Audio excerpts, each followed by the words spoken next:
Obreiros Evangélicos. Capítulo 77. A obra médico-missionária nas cidades. A obra evangélica médico-missionária deve ser levada avante com muita prudência e perfeição. A obra sagrada e solene de salvar almas tem de avançar de maneira modesta, contudo elevada. Onde se acham os obreiros? Homens e mulheres inteiramente convertidos, de discernimento e penetrante visão, eis os que devem servir de diretores. Para empregar pessoas para essa obra especial, é mister usar de discernimento. Devem ser pessoas que amem a Deus e andem diante dele em toda a humildade. Pessoas que venham a ser instrumentos eficazes na mão de Deus para a consecução do objetivo que ele tem em vista: o erguimento e salvação dos seres humanos. Os evangelistas médico-missionários estão habilitados a fazer uma excelente obra como pioneiros. A obra do pastor deve unir-se inteiramente com a do evangelista médico-missionário. O médico cristão deve considerar sua obra como sendo tão exaltada como a do ministério. Repousa sobre ele uma dupla responsabilidade, pois nele se reúnem tanto as qualidades do médico como as do ministro evangélico. Sua obra é sublime, sagrada e muito necessária. O médico e o pastor devem compreender que se acham empenhados na mesma obra. Devem trabalhar em perfeita harmonia. Cumpre-lhes aconselharem-se juntamente. Por meio de sua união, hão de dar testemunho de que Deus enviou seu Filho unigênito ao mundo para salvar a todos os que nele crerem como Salvador pessoal. Os médicos cuja habilidade profissional se acha acima dos doutores comuns devem se dedicar ao serviço de Deus nas grandes cidades. Devem procurar atingir as classes mais elevadas. Médicos missionários que trabalham em ramos evangélicos estão fazendo uma obra de tão alta espécie como seus cobreiros no ministério. Os esforços desenvolvidos por esses obreiros não se devem limitar às classes mais pobres. As classes mais altas têm sido estranhamente negligenciadas.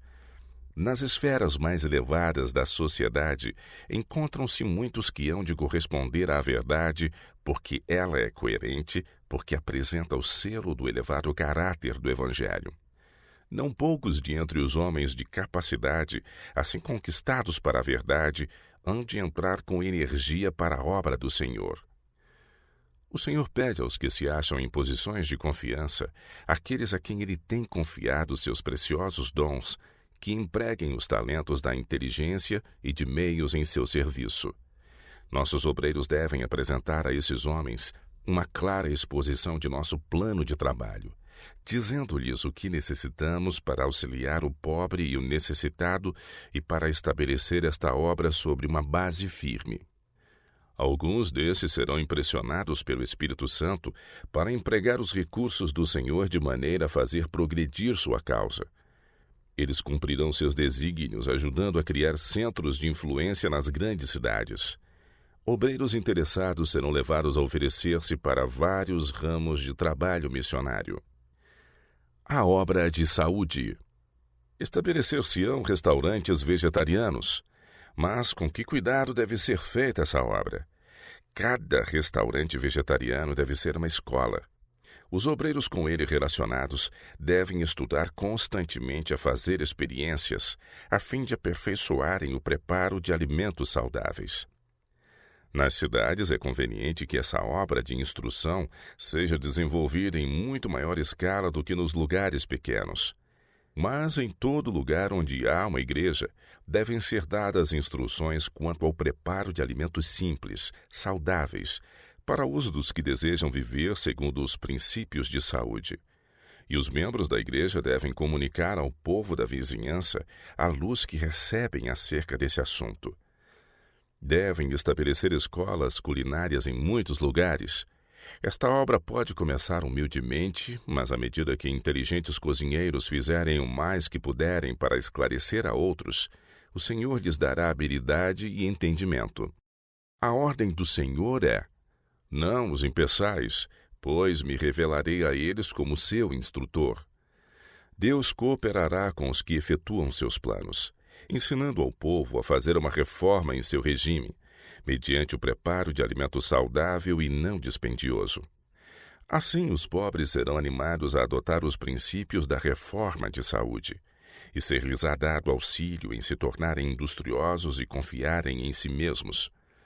Foi-me mostrado que homens e mulheres de capacidade estavam sendo ensinados por Deus a preparar alimentos saudáveis e apetecíveis de maneira apropriada. Muitos deles eram moços e também os havia de idade madura. Fui instruída a animar o estabelecimento de escolas culinárias em todos os lugares em que se está fazendo obra médico-missionária. Deve-se pôr diante do povo todo o estímulo para levá-lo a adotar a reforma. Fazei brilhar sobre eles o máximo possível de luz. Ensinai-os a aperfeiçoar o quanto possível o preparo do alimento, estimulando-os a comunicar a outros aquilo que aprendem. Da narração do milagre do Senhor provendo vinho para as bodas, bem como do fato de alimentar a multidão, podemos aprender uma lição da mais alta importância. A produção de alimentos saudáveis em fábricas para isso destinadas é um dos instrumentos do Senhor para satisfazer a uma necessidade. O celeste provedor de todo alimento não deixará seu povo na ignorância quanto ao preparo das melhores comidas para todos os tempos e ocasiões. Unicamente os métodos de Cristo trarão verdadeiro êxito no aproximar-se do povo. O Salvador misturava-se com os homens como uma pessoa que lhes desejava o bem. Manifestava simpatia por eles, ministrava-lhes as necessidades e granjeava-lhes a confiança. Ordenava então: segue-me. É necessário pôr-se em íntimo contato com o povo, mediante esforço pessoal.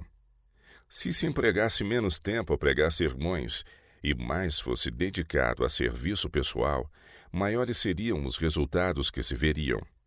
Os pobres devem ser socorridos, cuidados os doentes, os aflitos e os que sofreram perdas confortados, instruídos os ignorantes e os inexperientes aconselhados.